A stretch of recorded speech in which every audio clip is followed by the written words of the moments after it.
4 বছর আগে ভেঙে যায় নাসিমা আক্তারের সংসার। স্বামীহীন জীবনের ছোট্ট এক প্রতিবন্ধী কন্যা সন্তানকে নিয়ে শুরু হয় কঠিন সংগ্রাম। সমাজের অবহেলা, অর্থকষ্ট আর অনিশ্চয়তার সঙ্গে প্রতিদিন যুদ্ধ করেও হার মানেননি তিনি। কখনো ধার করে, কখনো না খেয়ে থেকেও মেয়ের চিকিৎসা ও সংসার চালিয়ে গেছেন নাসিমা। তার একটাই স্বপ্ন, মেয়েকে নিয়ে সম্মানের সঙ্গে বাঁচতে চান। ঠিক এমন সময় তার পাশে দাঁড়ায় সামাজিক সংগঠন মানবিক উত্তর ফটিকছড়ি। আমি যেহেতু আমার ফ্যামিলিতে আমার বাবা মার বোঝ হইতে চাই না, মেশিনটা পাইছি আমি অনেক খুশি হয়েছি। মেশিনটা আমার অনেক হেল্প করবে। যেমন আমার মেয়ে অসুস্থ, আমি আর অসুস্থ হলে আমি এটা দিয়ে চালাই, আমার মেয়েকে ওষুধ করতে পারবো বা আমারও করতে পারবো এটুকু। ফটিকছড়ি উপজেলায় অসহায় ও দুস্থ নারীদের স্বাবলম্বী করতে জাকাত ফান্ড থেকে 25 জন নারীর মাঝে বিনামূল্যে সেলাই মেশিন বিতরণ করেছে সামাজিক সংগঠন মানবিক উত্তর ফটিকছড়ি। মঙ্গলবার সকালে দাঁতমারা ইউনুস কনভেনশন হলে মানবিক উত্তর ফটিকছড়ির উপদেষ্টা মাওলানা মহিউদ্দিন আহমেদের সভাপতিত্বে অনুষ্ঠানে প্রধান অতিথি ছিলেন ফটিকছড়ি উপজেলা নির্বাহী অফিসার সৈয়দ মোহাম্মদ ইব্রাহিম। আসলে ইসলামে ব্যবস্থাটাই এমন যে অতি দরিদ্র যাতে অতি দরিদ্র না থাকে, ধীরে ধীরে ধনীর থেকে যারা দরিদ্র আছেন বা যাদের সহযোগিতা প্রয়োজন তাদের দিকে ধীরে ধীরে সম্পদগুলো যেতে থাকে, সেই ব্যবস্থাপনাটাই ইসলামে রয়েছে।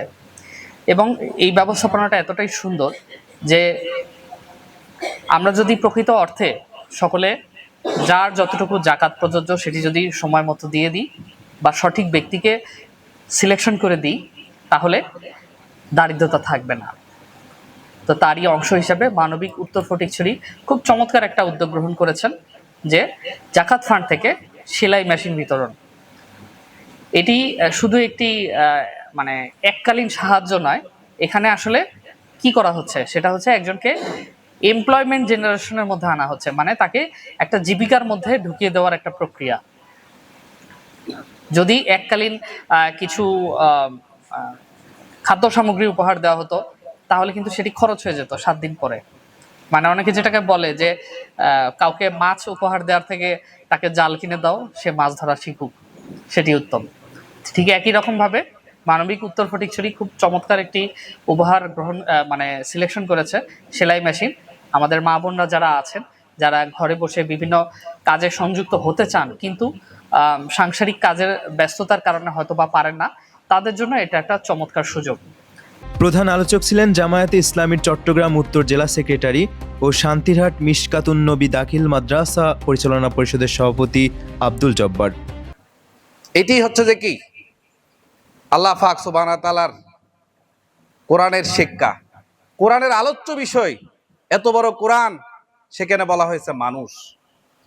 সম্মানিত উপস্থিতি, আজকে যে শামসুদ্দিন হাসান ভাই এই মানবিক উদ্যোগ নিয়েছেন, গত 10টি বছর ধরে উনি এভাবে সেবা দিয়ে যাচ্ছেন। উনি একটা ব্যাংকের ম্যানেজার, উনি চট্টগ্রাম বিশ্ববিদ্যালয় থেকে পড়াশোনা করেছেন। উনি চাইলে এই এলাকায় না এসে উনি চট্টগ্রাম শহরে আরো ভালো জব করে অনায়াসে সে থাকতে পারত এবং ঈদে চাঁদে এসে এই এলাকার মানুষকে হয়তো কিছু জাকাত টাকার দিলে সবাই খুশি হয়ে যেত, কিন্তু উনি এটি করে নাই। বাংলাদেশের একটি বিখ্যাত ইউনিভার্সিটি চট্টগ্রাম বিশ্ববিদ্যালয় থেকে একজন অনার্স মাস্টার্স পড়ুয়া এই লোক গ্রামে এসে গ্রামের সাধারণ মানুষের জন্য যেভাবে সেবা দিয়ে যাচ্ছে, আমি মনে করি এর চেয়ে শ্রেষ্ঠ কাজ আর হতে পারে না। মাস্টার মাহমুদুল হাসানের সঞ্চালনায় অনুষ্ঠানে বক্তব্য রাখেন অধ্যাপক জাহাঙ্গীর আলম, মানবিক উত্তর ফটিকছড়ির পরিচালক Hasan Shamsuddin, master Abu Taiyeb Ilias member, principal Zahurul Islam, Maulana Zahurul Haque, Maulana Jahangir Alam, master Abdus Sattar, ব্যবসায়ী সাইফুল ইসলাম ও আবদুল্লাহ মাহমুদ পারভেজ সহ স্থানীয় বিভিন্ন পর্যায়ের ব্যক্তিবর্গ। ছোটকাল থেকে যখন আমরা লেখাপড়া হাতে পড়েছি তখন থেকে আমরা জানতে পেরেছি যে মানুষের 5টি মৌলিক অধিকার আছে: অন্ন, বস্ত্র, শিক্ষা, চিকিৎসা এবং বাসস্থান। এই 5টি মৌলিক অধিকার নিশ্চিত করার দায়িত্ব একমাত্র রাষ্ট্রের।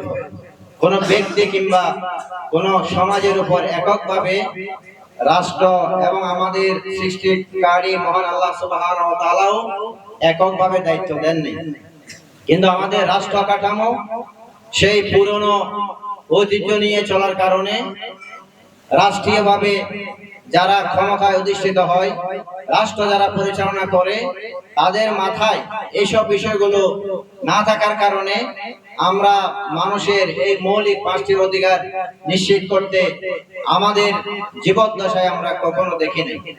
আমরা লিবিয়ার প্রেসিডেন্ট সম্মিলিত করে আমরা সেলাই মেশিন, ছাগল এবং ঘর সংস্কার এগুলো করে থাকি। আজকে আমরা এখানে 25টা পরিবারে সেলাই মেশিন তুলে দিব ইনশাল্লাহ। আমাদের এই বেসিক উদ্দেশ্য হচ্ছে দারিদ্র্য দূরীকরণ। সমাজ থেকে পরিকল্পিতভাবে জাকাত কালেকশন করে জাকাতের যে মৌলিক কনসেপ্ট সেটা আমরা পালন করা, যাতে মহিলারা স্বাবলম্বী হয়। এই সেলাই মেশিন শুধু একটি যন্ত্র নয়, এটি নতুন জীবনের স্বপ্ন, আত্মসম্মানের শক্তি এবং স্বাবলম্বী হওয়ার একটি সুযোগ। নাসিমার মতো অসংখ্য সংগ্রামী নারী এখন নতুন করে স্বপ্ন দেখতে শুরু করেছেন। নিজের ঘরে বসেই আয় করে সন্তানদের মুখে হাসি ফোটানোর আশা করছেন তারা।